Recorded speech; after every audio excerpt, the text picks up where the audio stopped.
Welcome back to our channel. CM సొంత నియోజకవర్గం లగచర్లలో జరిగిన ఇష్యూ కేంద్రం వరకు తీసుకుపోయారు. అక్కడ జరిగిన బాధితులకు జరిగిన ఇబ్బందులు కేంద్రం వరకు తెలియాలి అని ఒక కంకణం కట్టుకొని పనిచేశారు. సో ఇదంతా ఇంట్రడక్షన్ చెప్పిన తర్వాత ఎవరితో ఉన్నాను అనేది మీకు కూడా అర్థమై ఉంటుంది. మాలోజీ కవిత. సో ఒక్కసారి మాట్లాడదాం. నమస్తే. సో మొత్తానికైతే లగచర్ల గిరిజనులకి న్యాయం జెండాతో వచ్చిరా వెనక్కి 100%. మీరు చూసారు కదా ఆ రోజు ఢిల్లీలో మీ అందరం బీఆర్ఎస్ పార్టీ తరఫున అంటే యాక్చువల్ స్టార్టింగ్ నుంచి వాళ్ళే ఇండివిజువల్గా ఒక 9 నెలల నుంచి కూడా లగచర్లో ఉన్న గిరిజన రైతులందరూ కూడా వాళ్ళు కలెక్టర్లకు వెళ్ళడం కావచ్చు, వాళ్ళ తరగతిలో వాళ్ళు రిప్రజెంటేషన్ ఇచ్చిండ్రు. కానీ వాళ్ళు జైలు పాలైన తర్వాత వాళ్ళకి ఎవరు అండుదండ లేకపోయేసరికి ఎమ్మటే బీఆర్ఎస్ పార్టీ వాళ్ళకి అండుదండగా ఉండాలి, గిరిజన పేద రైతులందరూ కూడా వాళ్ళకి అండగా ఉండాలి, వాళ్ళ భూములు వాళ్ళు దక్కించాలని చెప్పేసి వాళ్ళు. ఇంకోటి గ్రేట్నెస్ ఏంటంటే వాస్తవంగా కొడంగల్ కాన్స్టిట్యున్సీ చాలా బ్యాక్వర్డ్ కాన్స్టిట్యున్సీ. అక్కడ మా నంబడ ఉన్న కుటుంబాలకు అంత చదువుకున్న వాళ్ళు కూడా చాలా తక్కువ అక్కడ. అటువంటి వాళ్ళు ఢిల్లీ వరకు మహిళలు అక్కడ జ్యోతి అనే అమ్మాయి, దేవి అనే అమ్మాయి, వీళ్ళందరూ ఢిల్లీ వరకు వచ్చి వాళ్ళ కుటుంబాలకు నిలబడడం చాలా గ్రేట్. వాళ్ళందరినీ మేము తీసుకుపోయి మీ తెలుసు అన్ని కమిషన్లను కలిసి కొట్లాడిన తర్వాత అంటే రాష్ట్రంలో కాంగ్రెస్ ప్రభుత్వం ఎటువంటి పాలన చేస్తుంది, ఎవరిని టార్గెట్ చేస్తుంది, ఎవరి ద్వారా అయితే వాళ్ళు ప్రభుత్వంలోకి వచ్చిండ్రో అటువంటి వాళ్ళకి ఏం చేస్తుందో స్పష్టంగా కనబడ్డది. అల్టిమేట్గా లగచర్ల ఇష్యూలో మాత్రం బీఆర్ఎస్ పార్టీ వల్ల ప్రజలకు అంటే అయితే లగచర్ల ఉన్న రైతులకు చాలా న్యాయం జరిగింది. దానికి చాలా చాలా అంటే ఒక మంచి కార్యక్రమం చేసినామని అనుకుంటాను. అంటే ఒక బెయిల్ తెప్పించారు, జైల్లోకి వెళ్ళాలి, విడుదలయ్యారు, ఇక్కడితో ఆగిపోయిందా? ఇప్పుడు కూడా మా డిమాండ్ కూడా అదే.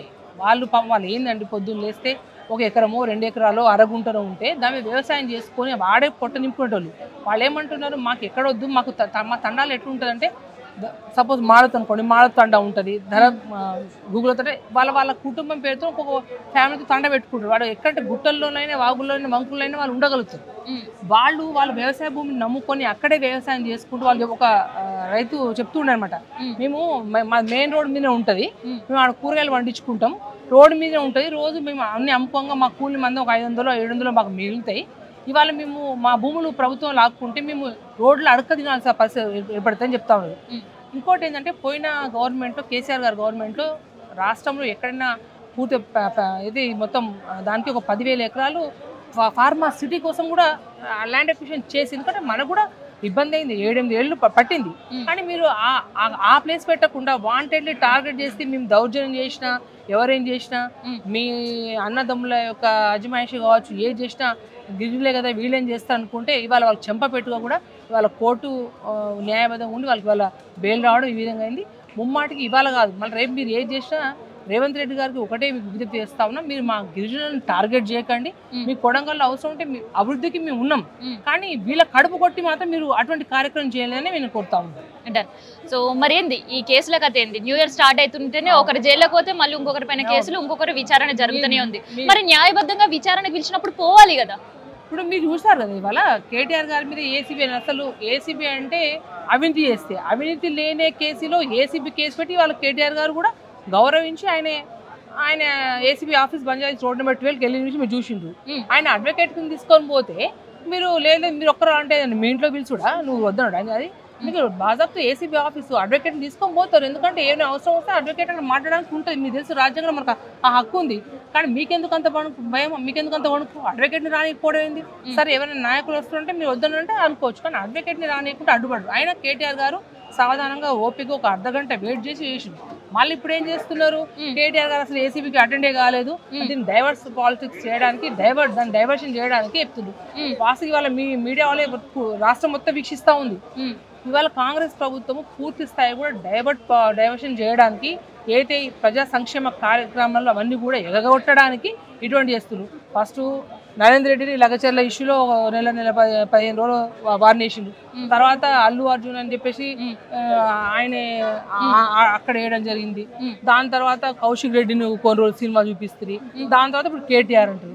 వీళ్ళకి ఎంతసేపు ఏంటంటే ఇప్పుడు అల్లు అర్జున్ గానే స్టేట్ మొత్తం కాన్సన్ట్రేషన్ అల్లు అర్జున్ మీద పోయి అన్ని డైవర్ట్ అవుతాయి. కేటీఆర్కి ఏమైందంటే ఇటువంటి డైవర్ట్ పాలిటిక్స్ చేస్తూ అందరిని ప్రజలకు ఎగనామా పెట్టడానికి ఇదంతా చేసే కార్యక్రమం. అయితే మరి అడ్వకేట్ లేకుండా ఏసీబీ విచారణకు అటెండ్ కావడానికి ఎందుకు అంత సంకోచం? సంకోచం కాదండి, మనకు హక్కు ఉంది, వినియోగించుకుంటాం. అడ్వకేట్ ఉంటే వీళ్ళ ఇంకోటి, అడ్వకేట్ ఉంటే వాళ్ళకేం నొప్పి, వాళ్ళకేం భయం, అంతే కదా. కాబట్టి అటువంటి సిచ్యువేషన్ ఏదైనా ముమ్మాటికి వీళ్ళు చేయడం, వీళ్ళకి రాను రోజులు ఖచ్చితంగా కాంగ్రెస్ ప్రభుత్వం బుద్ధి చెప్పేది ఖచ్చితంగా వస్తుంది. మరి ఏంది తదుపరి రైట్స్ అని కూడా అంటున్నారు కదా, మరి రైట్స్ ఏంటి అసలు? ఏ రైట్స్ అంటున్నారు? ఈవెన్ కేటీఆర్ కూడా మీడియా సమక్షంలో ఇక్కడ నన్ను విచారణ, ఇంకోవైపు రైట్స్ నా ఇంటి పైన చేసే ప్రయత్నం కుట్ర జరుగుతుంది.